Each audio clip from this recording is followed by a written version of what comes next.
Welcome back. You're tuned into Chartbusters here on CNBC TV18. As promised, we have Mr. Mahajan of Care Ratings who joins us on the show to detail how was the past quarter and what's the outlook as well going ahead. Thanks so much for joining in, Mr. Mahajan, and apologies for coming a little later to you. But let's get straight out. Just looking at your numbers, could you give us a broad breakup for FY20? What was the breakup between surveillance revenues and also your new ratings for FY20, and also what's the outlook going ahead? That's for FY21. Sure. So let me just first cover the broad numbers. For the full year, our total income came in at 275 crores. This is including our subsidiaries, against 350 crores last year. And our PAT came in at 83.5 crores for the full year versus 138 crores last year. So the numbers have broadly continued to be on the trend line of about 27-28% growth, degrowth in the overall our top line numbers, and about 39 to 40% reduction in our PAT numbers. The reasons for the same are clearly directly linked to how the overall GDP growth for India last year was. We grew at 4.2% full year. So some of that reduction in the overall, bulk of our rating revenue comes from services business, and as you know, services, the bank credit to services declined from 17-18% to about 6.1% last year, and also the industry IIP was down 0.7% for the year. So and there the bank credit to industry grew only by 0.7%. So essentially, the initial ratings business does get a little challenged by the overall economic prospects and the ability of companies to raise more money in circumstances that I would suspect got created from 2018-19 onwards, where the NBFCs took a bit of a brunt with a few AAAs losing their ratings as well as defaulting. And I think that broad economic trend in the overall credit has also seeped into the overall credit rating business for us. Right, this Mr. Mahajan, is the current situation. Yeah, we get your point as far as the numbers are concerned and the current situation. If you could tell us a couple of things, the breakup of the revenue, as my colleague Nigel asked about it, and the outlook for the same. Apart from that, if you could also tell us, post-COVID, we've seen a lot of these companies go ahead and raise funds. At the same time, we've seen NBFCs raise funds as well. What sort of impact has that had on your business? Have you seen some more business coming in with regards to your ratings? Yeah, so there is the total new business we did last year, which includes enhancements on our prior committed clients, so which is a part of the surveillance.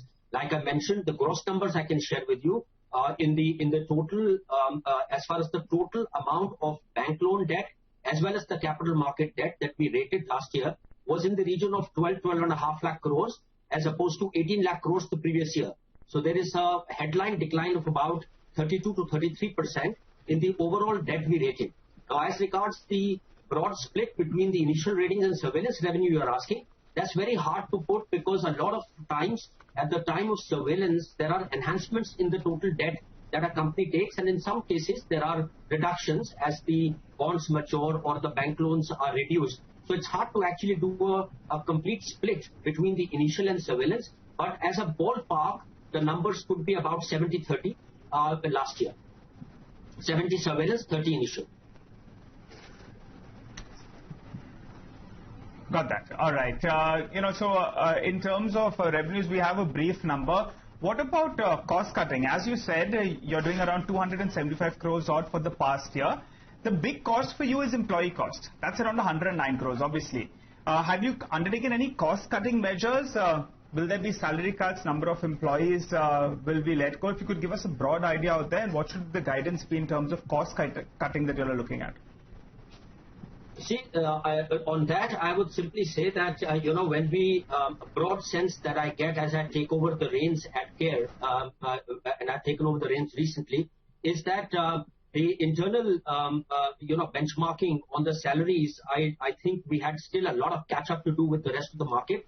And as you know, if you can't attract good quality talent in a services business, which directly relates to how well equipped we are, both as in terms of human skills and also in terms of technological skills to actually rate companies. We are not in a position at this moment of time to actually drive salaries lower, as our competitive benchmarking doesn't permit that, else we'll start losing good talent. However, as far as going forward is concerned, I would say that I have to take a long-term view of building this company.